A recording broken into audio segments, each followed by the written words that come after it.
Okay, then we were just chatting while we were between segments here, and I was telling you about some years back. I think it was around 2006. I was over at the home of Dr. Gregory and Laura Little over in Memphis, Tennessee, and he had a guest, a well-known author named Andrew Collins from England, who was visiting, and some other people with the Association for Research and Enlightenment, the Edgar Casey organization.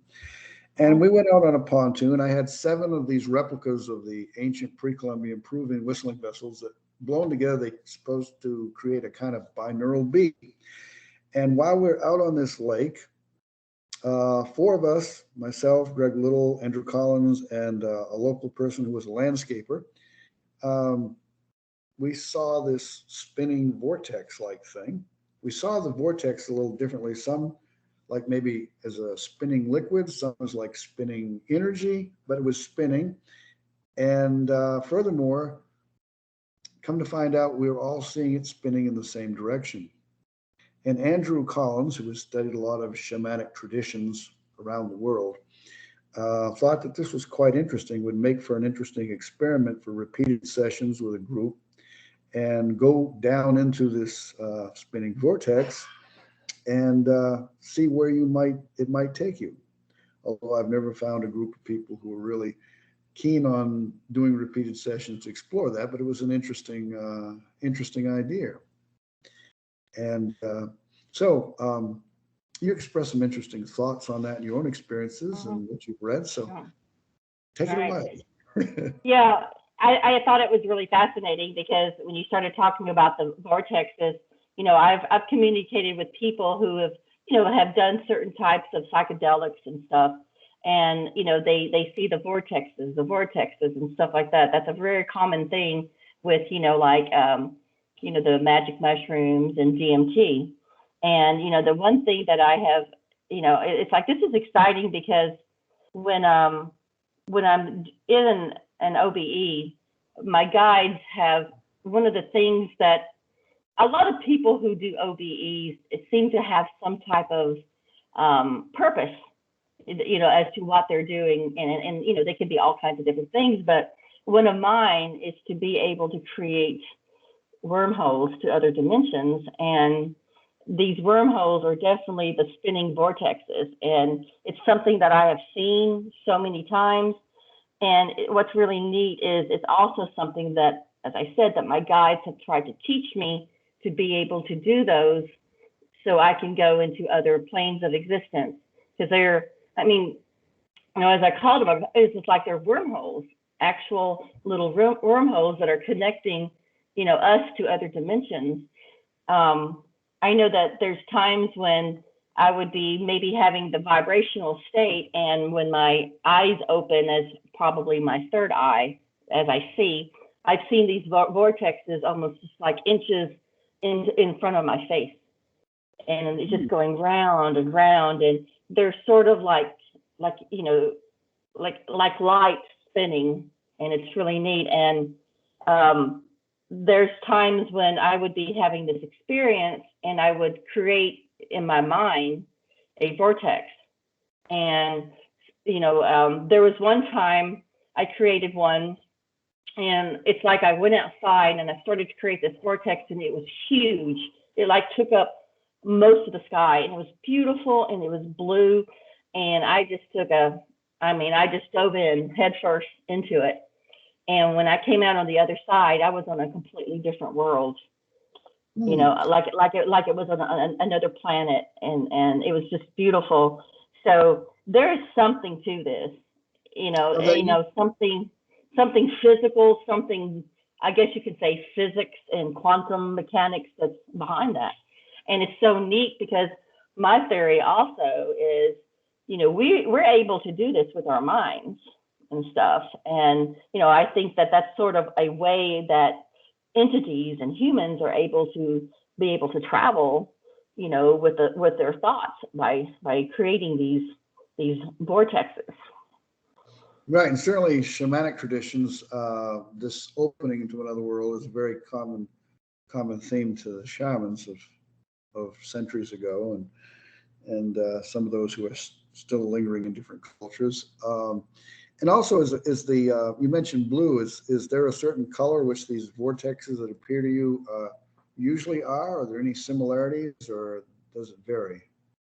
I would say that probably color does has something to do with it. I know that when a lot of times I'll see one that's really yellow, the one that was really next to my face. I've when I was doing a sort of a meditation during I was purposely trying to have an OBE to heal my knee that I had injured, and in that one it was red, very bright red, and then Mm. it's like I saw this entity. It looked like sort of an ET face, and I was able to actually visualize the exact thing that they were doing to repair and to heal my knee. It was amazing.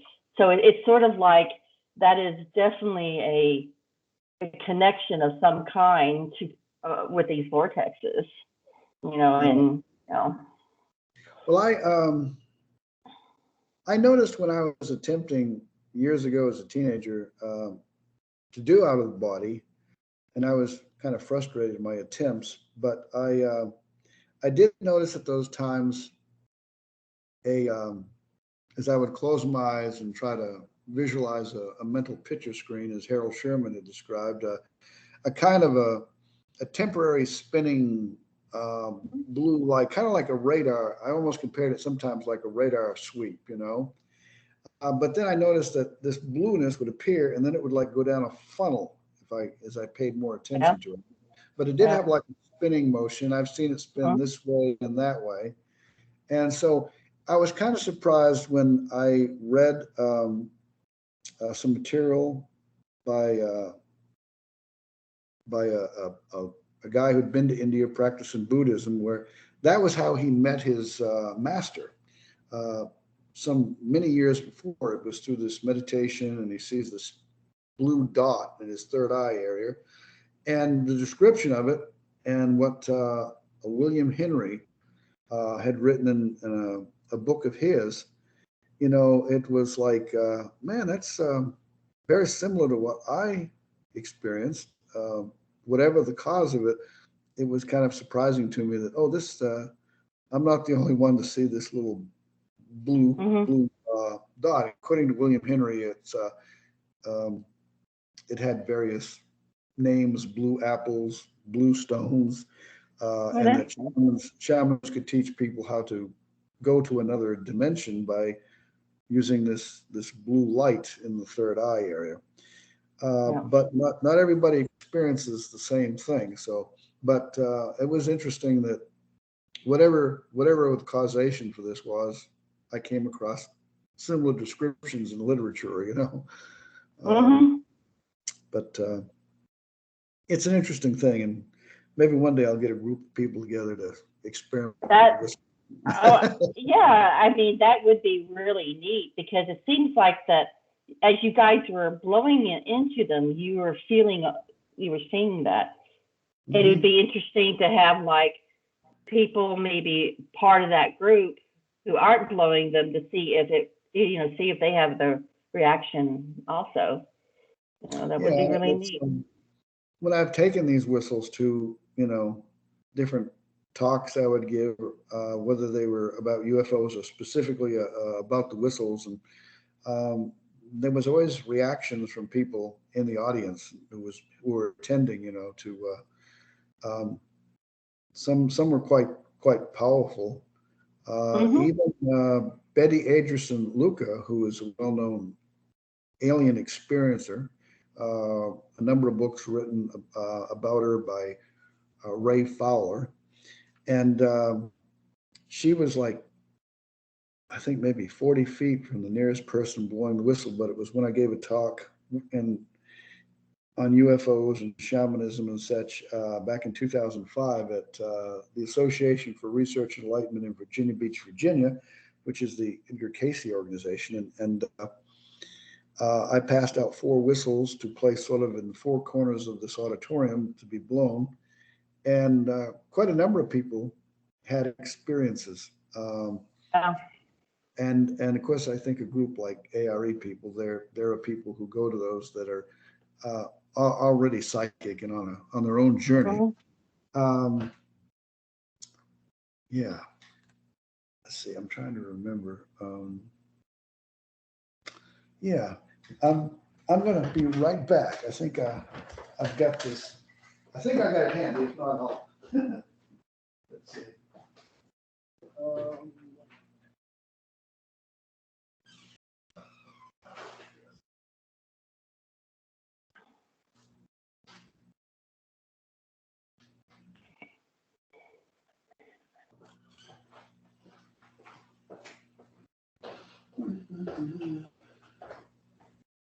Here we go.